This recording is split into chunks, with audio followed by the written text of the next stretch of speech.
Nintendo recently dropped a direct, and with it finally came a release date and a new trailer for Fire Emblem Fortune's Weave. I'm very excited for this game's release, so I want to do a deep dive into the trailer. My goal is to point out some Easter eggs, references, and theorize a little over the game's story and what roles certain characters could play. Instead of Fodlan, the game seems to have more of a focus on Dagda, the homeland of Shamir from Three Houses. Maybe we'll get more lore on what Shamir spoke about in her lines mentioning Dagda in the game. We'll also be able to venture outside the country, which makes sense, especially since the kingdom of Argo is right next to it. It seems the story will build up to the arena we saw last time, as we get more details told to us. It's very likely that all 4 routes will lead to this arena, but in very different ways. And yes, I said 4 routes as the trailer says that the story centers around 4 different characters and their journeys. We'll likely get 4 story paths, or maybe it'll be similar to Radiant Dawn, where we follow different groups and they eventually clash with each other and or join forces. Kai seems to have something similar to a creststone in his hand. It's possible he may have been experimented on by those who slid in the dark in similar fashion to Edgard and Lysithea. Up next is Dietri's. His sword shakes in one of the cutscenes we see, along with mentioning that he is always after a strong foe to fight. This leads me to believe more and more that he is a descendant of Mercedes and Jeritza, as Jeritza was always an extremely bloodthirsty person, and Dietry embodies that, so it's likely he passed that down his bloodline.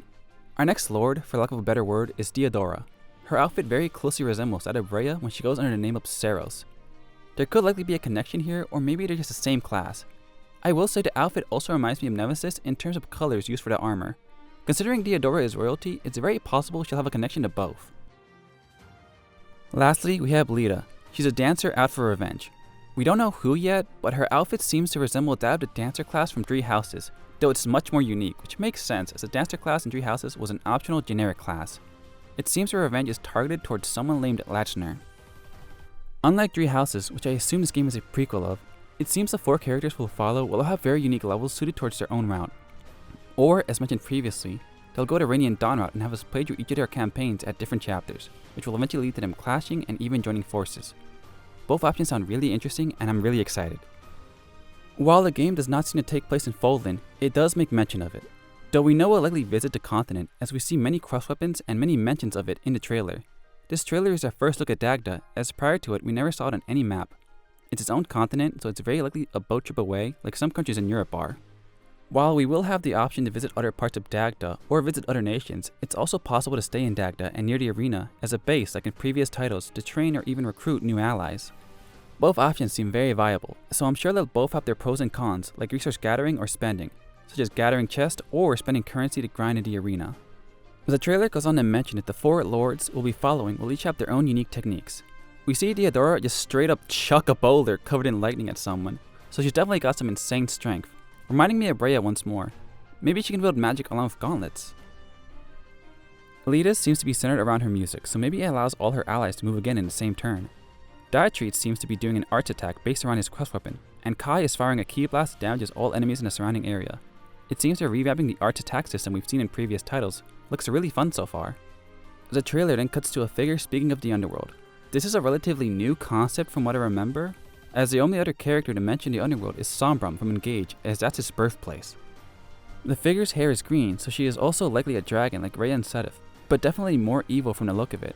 She interrupts the arena's fight to open a gateway to said underworld, summoning what appears to be more undead monsters. They look like an even more grotesque version of Risen and Corrupted from Engage and Awakening. Could it be possible that it will tie in with the Crest Beast? We then see what is most definitely the avatar character for the game show up. They look very similar to Arvel, this along with Sylvia's words sounding like she's very angry, before seemingly attacking said avatar or someone of a similar nature with the words, "Be gone from us, the darkest of the dark." We know that Sotis and her family are from space or a different plane of reality. Is it possible that she has strong ties to the underworld mentioned earlier?